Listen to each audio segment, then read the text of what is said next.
Hi everyone, welcome back and Happy New Year. To kick off 2021, I have a really exciting tutorial for you all. This client right here, as you guys can see, she has quite a bit of things going on, but I'm going to give you guys some tips and tricks on how to balayage naturally dark, almost black hair while also correcting this specific balayage right here. So I do want to go ahead and address a couple things. As you guys can see, her natural root color is a level 1 or 2, which is black or very dark brown, and then she has a band of color where I believe it was maybe a shadow root or just wasn't lifted enough, so it did fade quite a bit brassy. It looks like it's about a level 8, and then her ends of her hair are super duper blonde, and unfortunately some of them were compromised, so we do have to be very careful during this process. But then at the very end of her hair, she has almost like that level 8 again where it didn't lift enough. So there is just a couple of different colors that we are just going to have to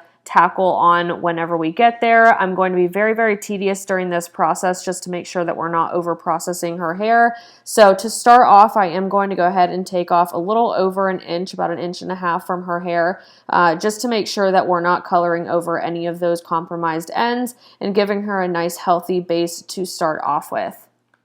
So a couple of things that I do want to focus on throughout this process is obviously her roots. We want to go ahead and lighten those and touch them up because it has been quite a while since she got her hair done. And then I also want to tackle that orange band that's in between her roots and that super blonde color just to get that out of there and blend it in with her root.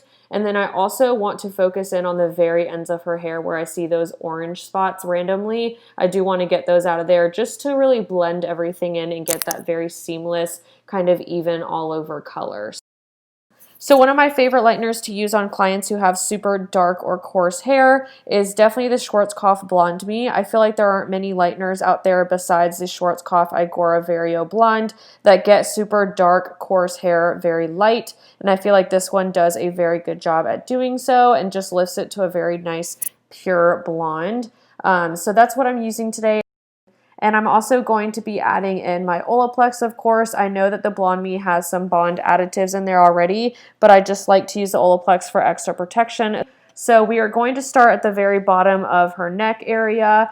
And normally I wouldn't like to lighten pieces that I feel as though are broken, but because her hair is so dark and because this is a piece, of course, that when she lifts her hair up, everybody's going to see, I didn't want it to be super dark, so I did go ahead and add some foils down there near her neck just to brighten it up for whenever she does wear her hair up in a ponytail.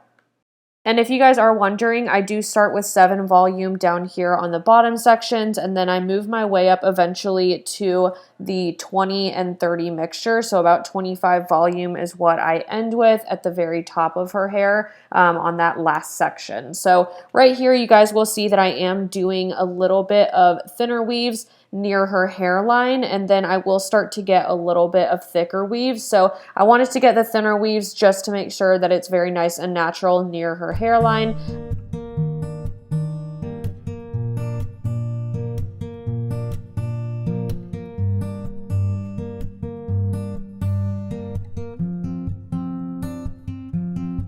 So in the first couple foils near her hairline, I like to leave those without any back combing just to get it closer to the root and make sure that we're keeping her nice and bright on the hairline.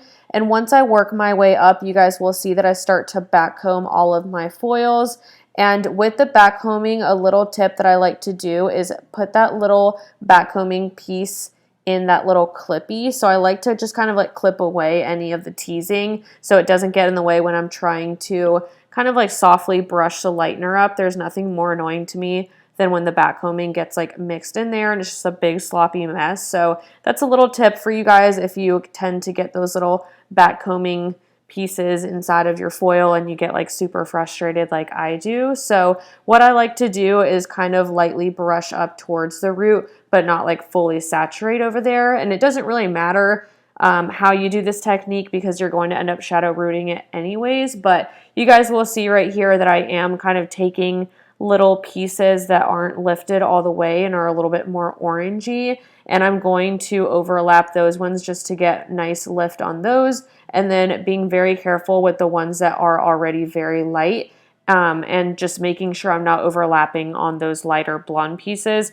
just because we don't want to cause any more damage, and then of course like lift any unnecessary pieces that are already pretty blonde. So you guys will see I'm just very, very careful and very tedious as I'm going through that.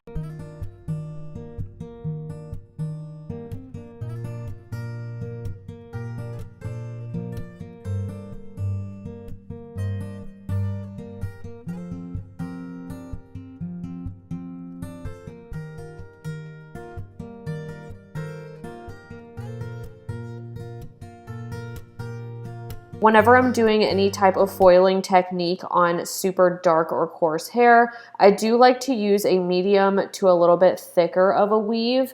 Not super fine, just because I feel like with finer weaves, they do end up disappearing into the hair, and the dark hair almost kind of swallows it. Whereas if you do a little bit bolder of pieces, I think it kind of stands out a little bit more and just adds a lot more brightness to the hair. But with keeping that in mind, you do want to make sure that you're not doing it too thick of pieces, like too thick of chunks, because if you do, then the lightener isn't going to saturate all the way through and you're not going to get the lift that you want. You guys can see on this foil right here, I'm not doing super big chunks, but I'm also not doing super small baby lights either.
So as I work my way up the back of her head, I just go straight into the mohawk section. And I like to go about halfway into the mohawk section and then start foiling on the front hairline.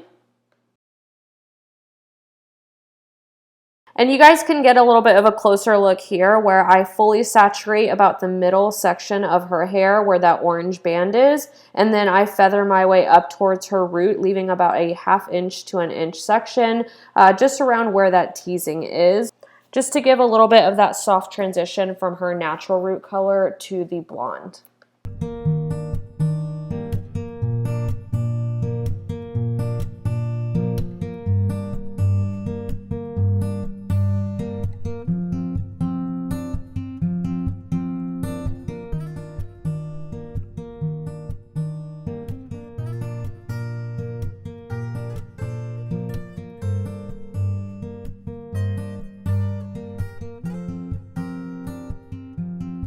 So now we're going to go ahead and move on to the front hairline, and as you guys can see, I'm doing little baby slices on her. I just feel like this is the best technique to give the highest impact and the brightest blonde here in the front. So I'm just going to keep doing a couple slices with leaving minimal to no hair in between near the front of her hair, and then keep going with the slices all the way to meet that back section, just spreading them a little bit further apart to add more dimension towards the back.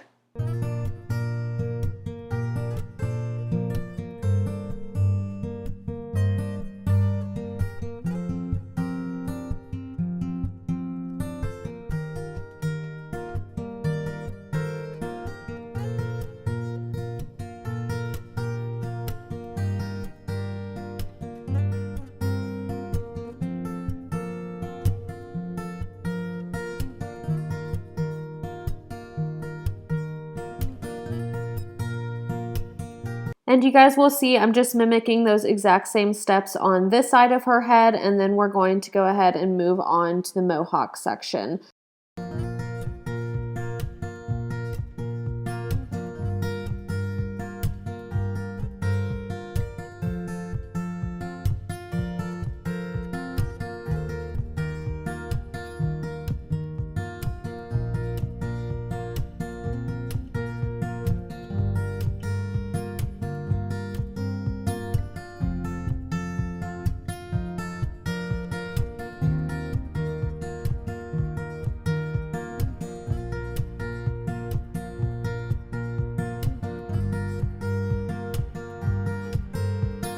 So on the mohawk section, you guys will see that I just do this exact same technique where I do some baby slices up in the front of her face to frame her hairline. And then I start to kind of add a little bit more dimension by spreading the foils a little further apart and going back into that weaving technique that we did throughout the back of her hair, just on that mohawk section.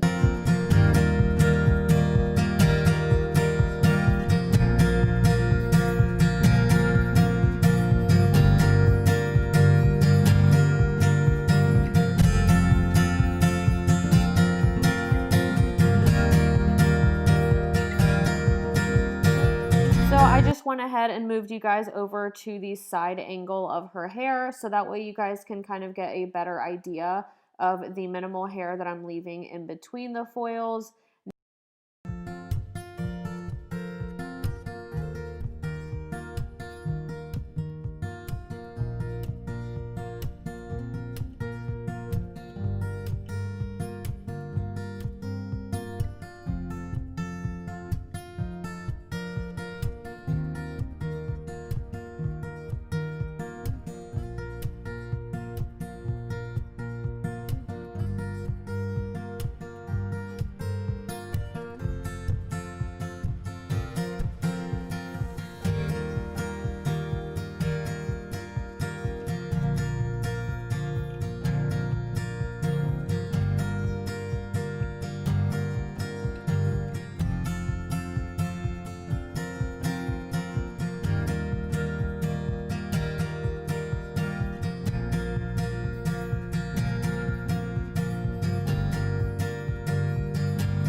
So now that I've finished foiling all of her hair, I'm going to tediously go throughout her ends and find those pieces that didn't get lifted enough on the ends that are still about a level 8 and are very brassy, so that way we can just lift them up a little bit. And on the ends of her hair, I'm only using 10 and 20 volume mixture, so about a 15 volume, because they don't need to be lifted as much as her natural root color, but we still want to make sure that we are kicking that brass out of there and lifting it enough to tone it evenly to match the rest of her hair.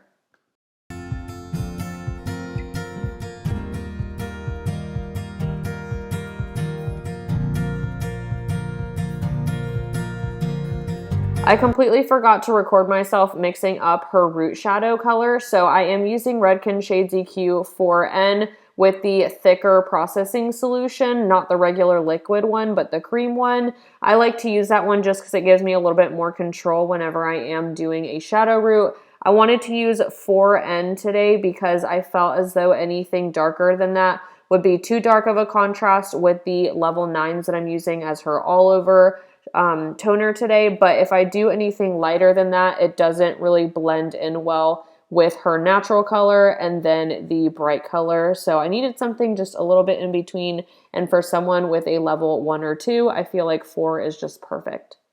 For her all over toner today, I'm going to be using 1/4 of an ounce of 9M, 1/4 of an ounce of 9T, a 1/2 ounce of 9NB, and then a 1/2 ounce of 9P. I mainly wanted to use 9P and 9MB because I feel like when you're working with darker hair colors and you're lightening them, they do tend to grab a little bit more with the T's and the M's, and it becomes a little bit muddy and a little bit dark if you use too much of it. So I still wanted to keep her nice and bright without toning her down too much. So I'm just going to be using the regular Redken SEQ processing solution to mix that up. So one of my favorite products to use is this Kenra Porosity Equalizer. It works so well at equalizing the porosity in the hair and just making sure that whenever you're toning hair that is super porous, it comes out really nice and even, and it's not going to grab super ashy in some spots and super orange in others. Of course, that goes right along with how well you lift the hair as well. But overall, we got her to a pretty even color, and I just want to make sure on the spots that are a little bit more porous, we are still just kind of making it a really nice balanced color for her. So I like to spray that in first. You don't rinse it out, you just leave it there in the hair, and then you go right into your toner. So you guys will notice right here that I separated her money piece away from the rest of her hair. And I like to do that just because I like to do the money piece last to make sure that that's the brightest part and will pop the most. So you guys will see right here that I am going in with the shadow root, and I like to blend it about an inch down from her roots just to give it a nice perfect smudge from her natural color to the highlights and just soften up that line. That way there's no harsh lines and it blends in perfectly.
This is her after, and I'm so excited that I left it straight so I could show you guys just the purest blend, even when her hair is straight, whether she wanted to wear it that way or curled. But I am so excited with the way this turned out. It just kind of balanced everything and gave her an even shade of blonde all over. It was just the perfect bright blonde without it being super ashy and muddy, but also not golden at the same time. We fixed all of the bands and still gave her that low maintenance look with her natural color while keeping her blonde really, really nice and bright. So I hope you guys enjoyed this video. Thank you so much for tuning into my channel, and I hope to see you all in my next one. Bye, guys.